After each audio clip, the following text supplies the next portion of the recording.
board couldn't possibly meet that criteria for a number of reasons. One, they weren't accepting everyone who was looking for a flight, but they were reviewing and would accept it only if they wanted to go on a flight with that person. And then two, they weren't profiting.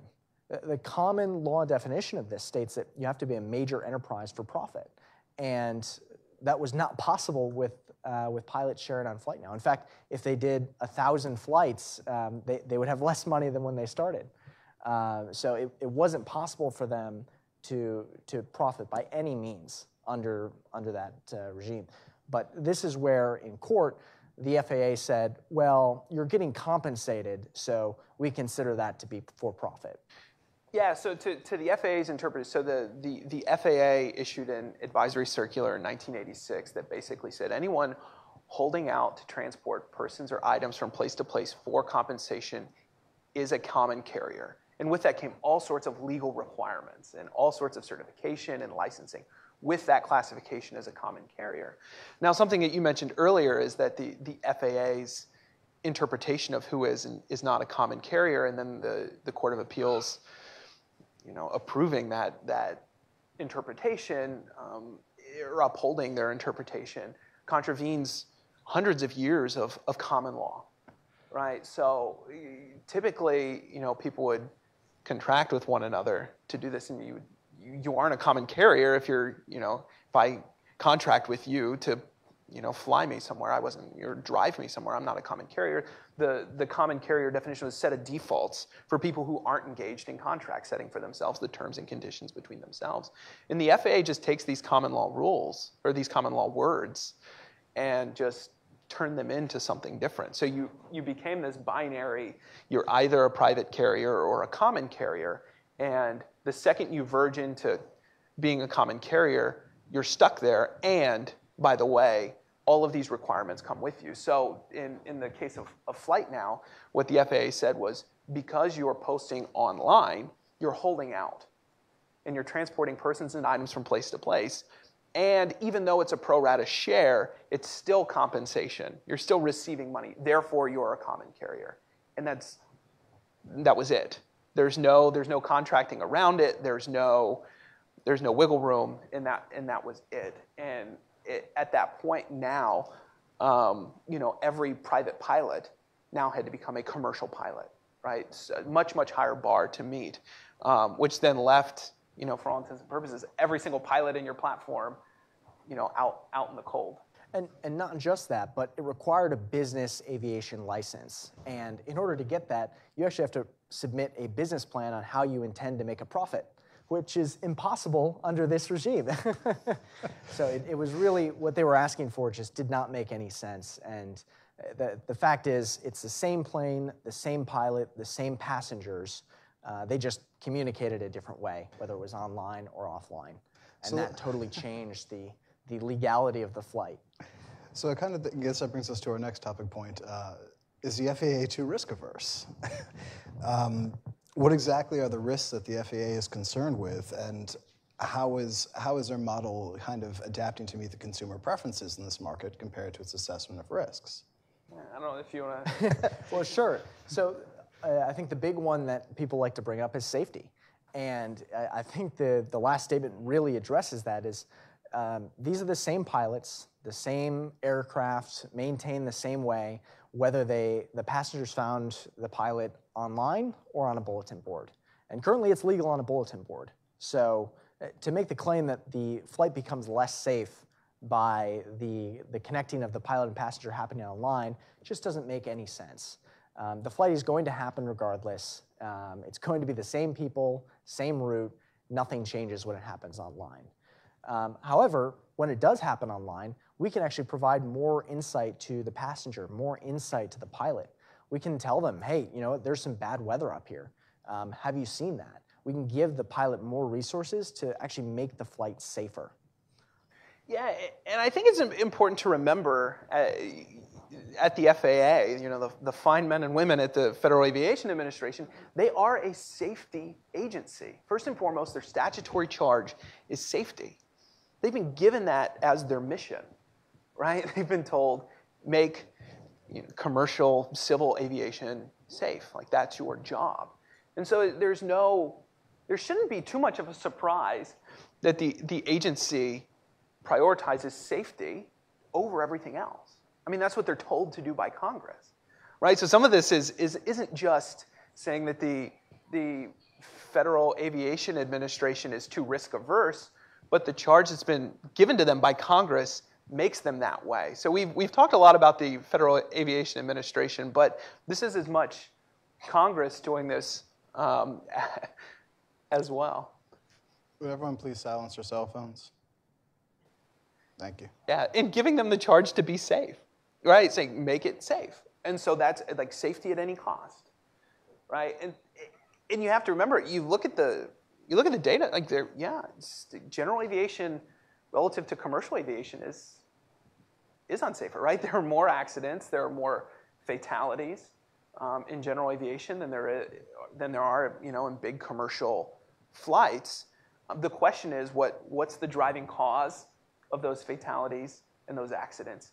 And can platforms like FlightNow actually reduce those accidents from happening as opposed to encouraging people to be less safe or take more risks in the flights that they take? And that's what's interesting, and where I think the FAA sometimes misses the mark is that they're looking often at the number of incidents that happen, so the number of fatalities, the number of crashes, but that's not the number to be looking at, because as you reduce the number of flights that happen, you're going to get less accidents. You're not improving safety that way.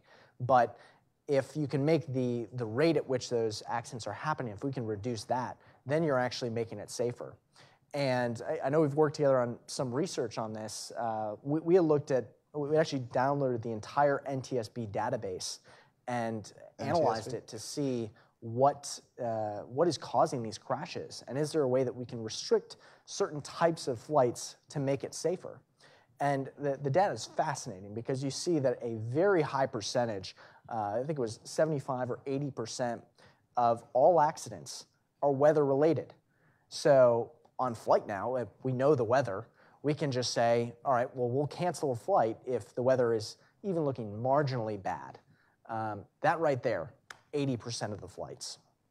And then another 25% involve flights with experimental aircraft or self-built aircraft. And if we eliminate those from the site as well, then that can also make it safer. So there are ways to dramatically increase the safety in general aviation just by adopting technology.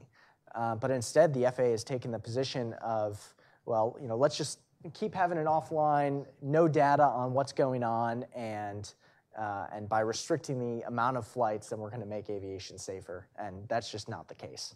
Yeah, and it's also important to understand, the NTSB that you mentioned, the National Transportation Safety Board, right? Like they're charged investigating accidents when they happen. So they have all this data on accidents. And a colleague of mine, Michael Koutros, and I have really dug into that data, because over the past 20 years, when people look at this, they say, well, the reduction, if you look at the decline in accidents and fatalities over the last 10 to 20 years in general aviation, it's sort of like you could eyeball correlation with a reduction in activity, right? We have fewer general aviation airplanes in the skies, and people sort of just intuitively say, well, of course, then we will have fewer accidents. But when you actually start to control for a number of factors, you find we are, in fact, getting safer, right? General aviation is, in fact, getting safer. And then you take into account the fact that, an overwhelming majority of the accidents and the fatal accidents in general aviation are encounters with weather. So these are people who are, flying into storms, right? So once you take that equation out, you can make general aviation a lot safer, and platforms like FlightNow can do that, right? They can auto-cancel flights if at any point in the route the pilot is going to encounter weather. Now contrast that with the analog, the physical corkboard model, where you go to an airport and you get a tearaway with a number, and then you call the pilot, and the pilot says, yeah, I'll totally fly you. I'm heading in the same direction. Well, we'll do this next Tuesday, right? And then you sort of just trust the pilot, right? There's no one else there. There's no third-party sort of verification to ensure that, safety steps have been taken. There's a huge information asymmetry, right? You don't even know the pilots. You don't even know that they are a pilot.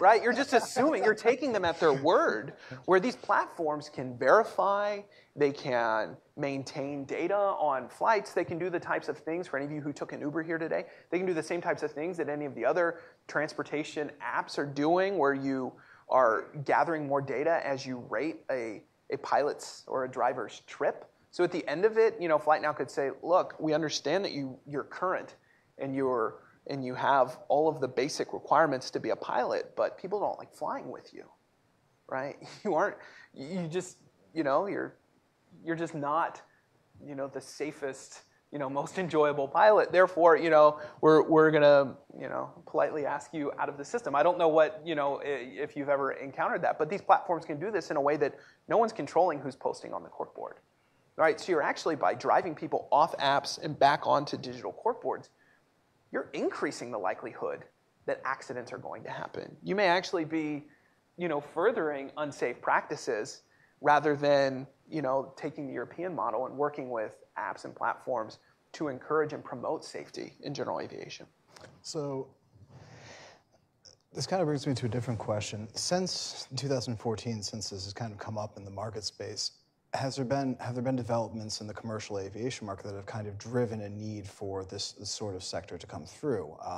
For example, commercial purchases of seats and block seating to make people feel in a certain way or another about where they're put, or food or leg space, or any of the little accoutrements that come with commercial travel. Well, who here enjoyed having to go on their previous flight? Yeah, I don't think anyone did. It's really, really just a bad experience today. And when you contrast that with private flying, well, first look at the options, right? So you've got commercial aviation. It's low cost, but a really bad experience. Then you've got private aviation. So think like a private jet. Extremely expensive, but it's a really, really nice way to travel. You just walk right up to your jet. There's no security. You can get there 10 minutes before the flight's supposed to take off. It's a much better experience. And then you've got ride sharing in aviation. And with small planes, this becomes really interesting because you could do something, say, Boston to Martha's Vineyard for maybe $70 round trip. And you get all the benefits of private aviation, but without the cost, because you're splitting that. And that really makes it compelling. So I think the other big thing about it is that you're doing non-hub. So if you're flying from Boston to upstate New York, for example, you're going to connect through New York City, and then you're going to have to take another flight up because it's based on the hub model. But with small planes, they're flying to regional every single day, and they're flying with empty seats. We just want to capture those empty seats and help fill those planes. And before I add to that, what was the average cost when FlightNow was operating? What was the average cost for many of the flights that were posted? It was about $100. This is relatively, yeah. All things considered, relatively, good luck finding a commercial flight for $100. But I would ask two questions, if I could poll the audience real quick, right? Oh, okay. Two questions. How many of you have ever flown past your destination, right, to have a layover to fly backwards somewhere? Yeah, is a third of the room. How many of you have ever been stranded at an airport by an airline that their pilots hit their limit, or if you were involved in the Atlanta outage around Christmas last year,